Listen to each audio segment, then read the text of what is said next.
Étudiants et étudiantes, je continue à résoudre les nombres complexes.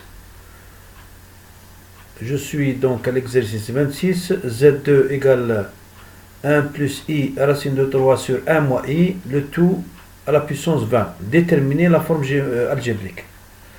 Donc je commence déjà par chercher la forme exponentielle de 1 plus i racine de 3. Je débute par le module. Le module c'est quoi? C'est 1 au carré plus racine de 3 au carré, 1 égale racine carrée de 1 plus 3. C'est racine de 4 égale 2. Ensuite, j'écris 1 plus i racine de 3 égale quoi? Le module par le cosinus phi, phi étant l'argument, et sinus phi. C'est-à-dire 2 cosinus phi plus i 2 sinus phi. Alors, le 1 correspond à ça, et le racine de 3 correspond à ça. Je vais donc écrire 2 par identification. Cosinus de phi égale 1. Donc, cosinus phi égale 1 demi. Phi égale pi sur 3.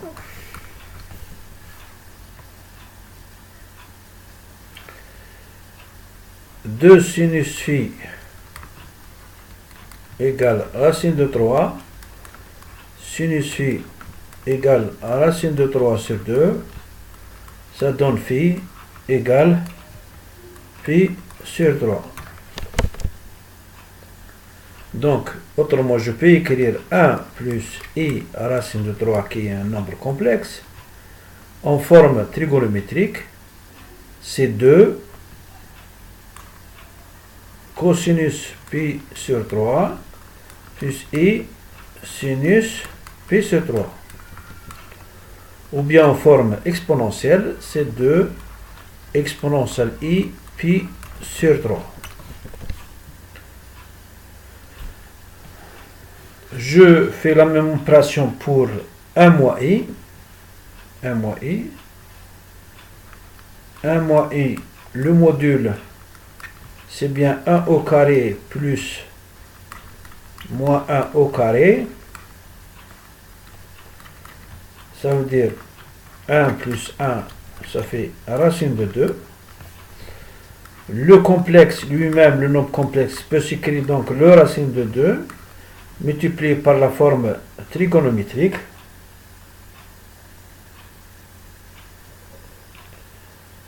Alors, alpha plus i sinus alpha. Ou bien racine de 2 cosinus alpha plus i racine de e sinus alpha.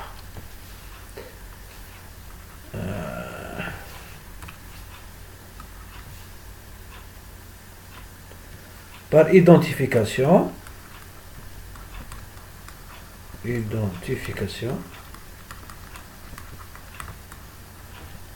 voilà. Je mets donc racine de 2 cosinus alpha égale 1. Donc, cosinus alpha égale 1 sur racine de 2 égale aussi racine de 2 sur 2. Donne alpha est égal à, je le laisse comme ça, racine de 2 sinus alpha est égal à moins 1, donc sinus alpha est égal à moins racine de 2 sur 2. Et lorsque nous avons un cosinus qui est égal à racine de 2 sur 2 et un sinus qui est moins, ça veut dire le alpha c'est moins pi sur 4.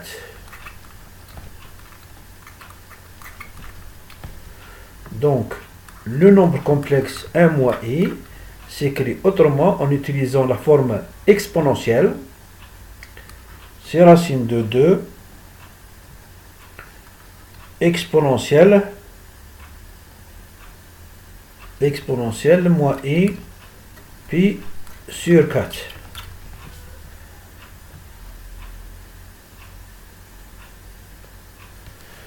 Alors, je l'écris 1 plus I racine de 3 sur 1 moins I. Hein, ça va s'écrire en utilisant les formes exponentielles. C'est plus simple. 2 exponentielle I racine de 3 sur racine de 2 exponentielle moins I pi sur 4. Ça, je peux l'écrire en multipliant le numérateur et le dénominateur par racine de 2. Je vais avoir donc racine de 2 exponentielle de I pi sur 3 plus pi sur 4. Ça me donne racine de 2 exponentielle de 7pi sur 4. I. Donc j'élève donc à la puissance 20. Donc 1 plus I racine de 3 sur 1 moins I à la puissance 20. C'est racine de 2 exponentielle I 7pi sur 4. Je l'élève tout ça à la puissance 20. Ça va donner 2 1 demi par 20 exponentielle de I 20 par 7 sur 4 pi.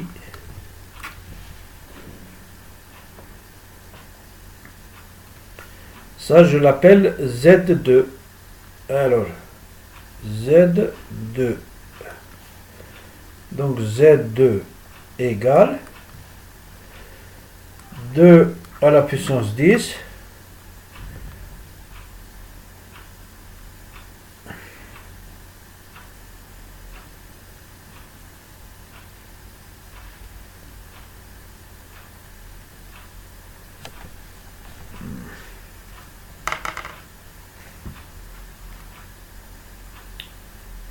Ah non, je me suis trompé. C'est pas 4, c'est 12. Hein. Ah, je me suis trompé. Ici, c'est 12. C'est 12. Hein.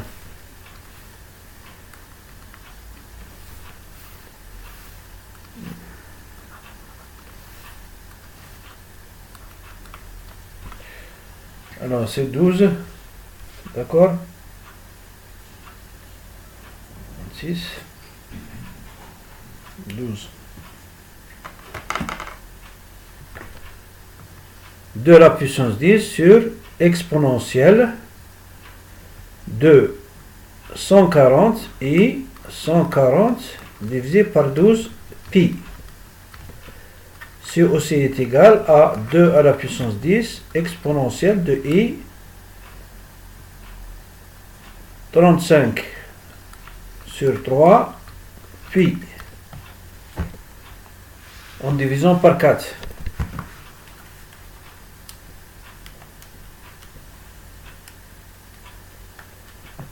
Voilà. Et je sais que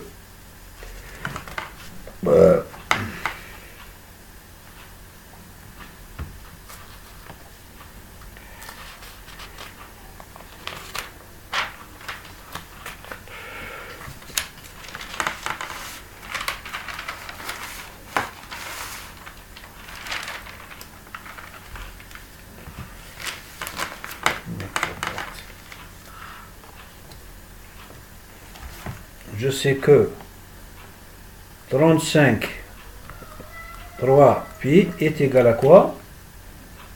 2 fois 5 pi plus 5 pi sur 3. Donc Z2 est égal à 2 à la puissance 10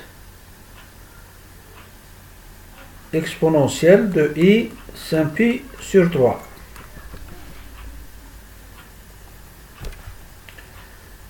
2 à la puissance 10, c'est 1014 exponentielle I 5pi sur 3. Je transforme cette partie en forme trigonométrique. J'aurai 1014 cosinus 5pi sur 3 plus I 5pi sur 3.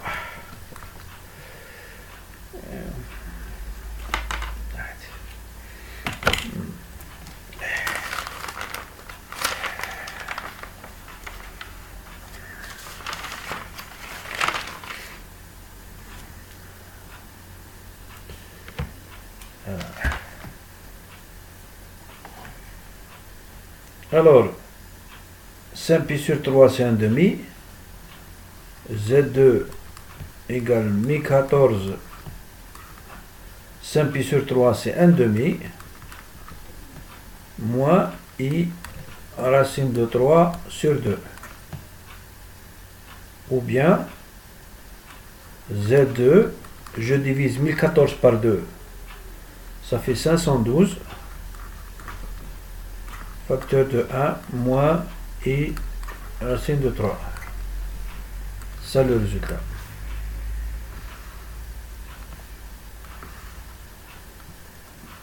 Voilà.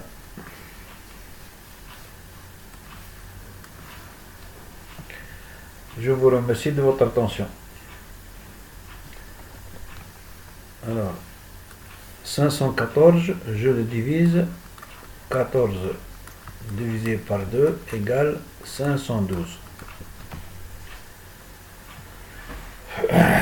C'est-à-dire 512 par 2, 1 demi moins I. Voilà. Je vous